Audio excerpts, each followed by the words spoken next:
नमस्कार दोस्तों अपन आज की वीडियो के अंदर सीखने वाले हैं विलोपन विधि और प्रतिस्थापन विधि। दोस्तों विलोपन विधि और प्रतिस्थापन विधि इसी वीडियो में अपन सीखने वाले हैं और बहुत ही सिंपल तरीके से सीखने वाले हैं। इस वीडियो के बाद में आपको विलोपन विधि और प्रतिस्थापन विधि निकालना आपको आ जाएगा, ठीक है। तो वीडियो को पूरा देखना है, बिल्कुल भी स्किप आपको नहीं करना है। तो चलिएगा दोस्तों अपन आज की वीडियो को स्टार्ट करते हैं। दोस्तों यहाँ पर देखिएगा मैंने दो समीकरण यहाँ पे लिखा है 3x + 4y = 10 और यहाँ पर दूसरा है 2x - 2y = 2। पहले मैं यहाँ पर इसका मान जो है विलोपन विधि से निकालूंगा और फिर दोबारा जो है प्रतिस्थापन विधि से निकालूंगा। चाहे आप विलोपन विधि से निकालो या प्रतिस्थापन विधि से निकालो, जो आप मान निकालोगे x का मान और y का मान दोनों समान आएगा। लेकिन आपके एग्जाम में इन दोनों में से एक विधि आपको देगा, या तो आपसे विलोपन विधि से पूछेगा या फिर प्रतिस्थापन विधि से पूछेगा, ठीक है। तो आप इस वीडियो के माध्यम से दोनों चीज़ें सीख जाओगे। तो सबसे पहले यहाँ पर आपको दो समीकरण दे रखा है, पहले अपन विलोपन विधि से निकालना सीखेंगे। अब जैसा कि यहाँ पर आपके सामने दो समीकरण दे रखा है, तो पहला आपको करना क्या है, देखो विलोपन विधि से x और y का मान कैसे निकालेंगे। या तो x को समान कर दो या y को समान कर दो, ठीक है। समान कैसे होगा देखिएगा, मैं बताता हूँ अभी। जैसे कि यहाँ पर 3x है और यहाँ पे 2x है, इन दोनों को समान कर दो ताकि ये दोनों कट जाए, या फिर आप y को कर दो। देखो विलोपन का मतलब है इनको विलोप करना है, इनको काटना है। तो किस प्रकार से होगा, देखो पहले इनको समान करने के लिए आपको क्या करना पड़ेगा, ये 2 है तो इस 2 का गुणा इस पूरे समीकरण में कर दो और इस 3 का गुणा नीचे वाले समीकरण में कर दो, ठीक है। पूरे में करना है आपको। अब जैसे कि 2 का गुणा इस पूरे समीकरण में करता हूँ, पहले मैं ना विलोपन विधि से कर रहा हूँ, इस चीज़ को याद रखना। विलोपन विधि से आपको ऐसा ही करना है। तो यहाँ पर आपको देखो पूरे मार्क्स लेने के लिए आपको यहाँ पर लिखना है कि पहले समीकरण में आपको 2 से गुणा करने पर, दूसरे समीकरण में 3 से गुणा करने पर, ठीक है। अब जैसे कि मैं यहाँ पे कर रहा हूँ 3 दूनी 6, तो 6x हो जाएगा। इस 3x में 2 का गुणा करूँगा तो 6x हो जाएगा, प्लस का चिन्ह है तो प्लस आ जाएगा।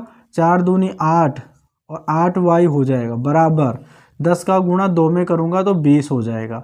यह आपका दूसरा समीकरण आ गया, ठीक है। अब इस 3 का गुणा इसमें करना है, 3 दूनी 6x हो जाएगा और इसका गुणा करेंगे तो 3 दूनी 6y हो जाएगा और बराबर 3 दूनी 6 हो जाएगा, ठीक है। अब आपको करना क्या है कि आपको माइनस करना है, ठीक है। यानी माइनस कैसे करना है ध्यान रखिएगा। देखो यहाँ पर प्लस का चिन्ह है, मतलब कोई सा भी चिन्ह नहीं है तो प्लस का चिन्ह है, तो आपको चिन्हों को पलट देना है, ठीक है।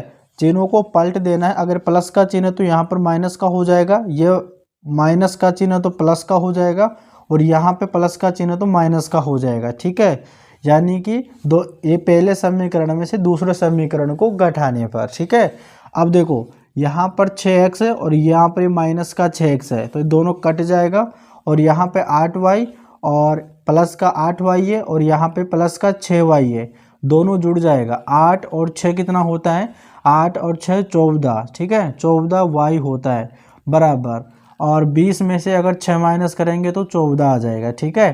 अब आपको y निकालना है तो y को यहाँ पर अकेला छोड़ दो और यहाँ पे 14 दे रखा है और ये इसके गुणे में था तो इसके भाग में आ जाएगा 14।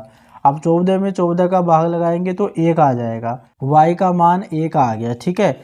y का मान 1 आ गया तो इस y का मान आप समीकरण 1 में रख दो, ठीक है। समीकरण 1 आपका यह था, यानी 3x + 4y, ठीक है, और बराबर 10। ये आपका पहला समीकरण था। इस पहले समीकरण में आपको y का मान रख देना है। यहाँ पर 3x + 4 गुणा y का मान कितना था, y का मान 1 था, बराबर 10 कर दो। अब यहाँ पर देखिएगा 3x + 4, 4 एकम 4 हो जाएगा बराबर इधर 10 हो जाएगा। इस 4 को आपको उधर भेज देना है, तो 3x बराबर 10, 10 तो अपनी जगह है, इस 4 को उधर भेजेंगे तो माइनस का 4 हो जाएगा।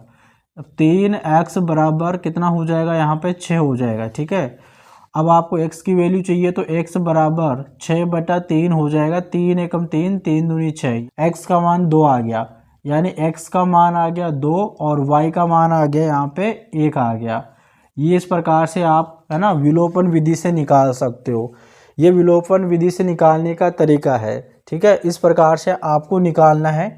अब देखिएगा x का मान 2 है और y का मान 1 आया है। अगर आप है ना प्रतिस्थापन विधि से भी करोगे ना तो भी आपका आंसर यही आएगा, है ना। अब देखो अपन प्रतिस्थापन विधि से करके देखते हैं। और जिन्होंने चैनल को सब्सक्राइब नहीं कर रखा, चैनल को सब्सक्राइब कर लेना, ठीक है। और अपने दोस्तों के पास में भी इस वीडियो को जरूर शेयर कर देना, चलेगा। अब इस मान को आपको याद रखना है। अब मैं इन दोनों समीकरणों के माध्यम से प्रतिस्थापन विधि निकालता हूँ, ठीक है। ये तो अभी जो आपने करा था वो है ना विलोपन विधि के माध्यम से किया था। अब देखो, अब जैसे कि यहाँ पर आपके दोनों समीकरण यही है, ठीक है। दोनों समीकरण अपन वही लेके चलते हैं और प्रतिस्थापन विधि निकालते हैं। प्रतिस्थापन विधि का मतलब ये है कि पहले किसी एक समीकरण में एक चीज़ का मान निकालो। जैसे पहला समीकरण आपके 3x + 4y बराबर 10 दे रखा है। या तो आप x का मान निकालो या फिर आप y का मान निकालो। अब जैसे कि मैं x का मान निकाल रहा हूँ तो पहले मैं 3x को इधर रखता हूँ और बराबर के उधर 10 अपनी जगह है। इस 4y को बराबर के उधर भेजूंगा तो प्लस का था तो ये माइनस का 4y हो जाएगा, ठीक है। इतना कर लेना। अब मुझे x का मान चाहिए तो x बराबर यानी 10 - 4y और बटा इस 3 यहाँ पे बट्टे में आ जाएगा क्योंकि गुणे में था। यहाँ पर देखिएगा आपका x का मान आ गया। अब इस x का मान आपको क्या करना है, वो समीकरण 2 में रख देना है, ठीक है। अब समीकरण 2 आपका क्या था, यानी कि 2x - 2y बराबर 2 था, ठीक है। अब इस x की जगह आपको ये रख देना है, यानी 2 गुणा और फिर इधर करेंगे 10 - 4y और बटा क्या करेंगे 3, ठीक है। और ब्रैकेट बंद -2y बराबर 2 कर देंगे। इस प्रकार से आपको करना है। अब इस 2 का गुणा इसमें पूरे में करना है, यानी कि यहाँ पे 20 हो जाएगा माइनस यहाँ पे 4y हो जाएगा। सॉरी, यहाँ पे अगर गुणा करेंगे तो 2 चौक 8 हो जाएगा, यानी 8y हो जाएगा। और बटे में कितना था, 3 था, तो 3 मैंने लिख लिया। और माइनस का 2y है और बराबर के उधर 2 है, ठीक है। अब इसके बटे में कुछ नहीं है तो यहाँ पे 1 लगा दो। अब यहाँ पर अपन क्या करेंगे, इनका एलसीएम लेंगे, ठीक है। यहाँ पर एलसीएम, यहाँ पर दोनों का अगर एलसीएम लेंगे तो 3 आएगा। 3 में 3 का भाग लगाएंगे एक बार के और 1 का गुणा ऊपर वाली संख्या से कर देंगे, यानी कि 20 - 8y ऐसा कैसा आ जाएगा। और यहाँ पे देखिए माइनस का चिन्ह है तो माइनस लगा दो। अगर 1 का भाग 3 में लगाएंगे तो 3 बार जाएगा और फिर 3 का ऊपर वाली संख्या से करेंगे तो 3 दूनी 6y हो जाएगा। और बराबर इधर क्या बचा, 2 बचा, ठीक है। अब देखो यहाँ पर अपन क्या करते हैं, यहाँ पर देखो इसके बटे में कुछ नहीं है तो यहाँ पर 1 लगा दो। अब देखो यहाँ पर 20 यानी 1 में इसका गुणा करेंगे तो ये संख्या आ जाएगी 20 - 8y माइनस के 6y और बराबर के इधर 3 दूनी 6 हो जाएगा। यहाँ पर 20 उतर जाएगा यहाँ पे और माइनस के 8y और माइनस के 6y तो माइनस के 14y हो जाएगा। और बराबर इधर कितना है, 6 बचा है, ठीक है। यहाँ पर 6 बचा है। अब आपको करना क्या है, देखो मैं यहाँ पर बता देता हूँ इसको, ठीक है। देखो यहाँ पर अब देखो ये माइनस के 14 है, ये माइनस के 14y इधर बचा। अब देखो बराबर के इधर कितना है, 6 अपनी जगह है और इस 20 को उधर ले जाते हैं तो ये माइनस का 20 हो जाएगा, ठीक है। माइनस का 20 हो जाएगा। अब देखो माइनस के 14y, ठीक है, बराबर। अब देखो यहाँ पर माइनस का 20 है और ये प्लस का 6 है तो माइनस होगा और माइनस होगा, लेकिन माइनस का कितना हो जाएगा, 14, यानी 20 में 6 जाएगा तो कितना बचेगा, 14, लेकिन माइनस का है क्योंकि बड़ी संख्या माइनस की है। अब मुझे y की वैल्यू चाहिए तो y बराबर है ना माइनस के 14 और बटे माइनस के 14, ठीक है।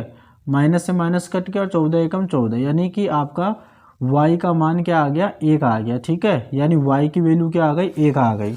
यहाँ तक निकालिए।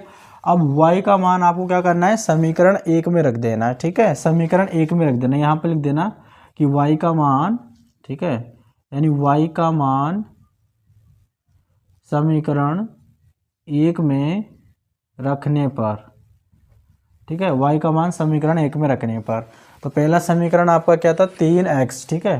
यानी पहला समीकरण था 3x + 4y और बराबर 10 दे रखा था, ठीक है। अब y का मान रख लेते हैं, y का मान कितना था, 1, तो 3 एक्स प्लस 4 गुणा 1, क्योंकि y का मान कितना था 1 और बराबर इधर 10 कर लेते हैं। 3x प्लस 4 बराबर 10। मुझे यहाँ पर 3x को इधर रखना है और बराबर के उधर 10 है, और इस प्लस के 4 को बराबर के उधर लेके जाएंगे तो माइनस का 4 हो जाएगा। ठीक है, माइनस का 4 हो जाएगा और 3x बराबर कितना बच जाएगा 6। x की वैल्यू चाहिए तो 6/3। x बराबर क्या हो जाएगा 3 एकम 3, 3 दूनी 6। यहाँ पर देखो, यहाँ पर भी आपका है ना x की वैल्यू क्या आई है 2 और y का मान कितना आया है 1 आया है। पहले भी हमारा है ना यही आया था, तो आप कैसे भी निकाल सकते हो, यानी विलोपन विधि से भी निकालो या चाहे से प्रतिस्थापन विधि से निकालो, आपका आंसर आएगा समान। ठीक है, अब उम्मीद करते हैं आप दोनों तरीके से निकाल सकते हो, यानी विलोपन विधि से भी निकाल सकते हो, आप प्रतिस्थापन विधि से भी निकाल सकते हो।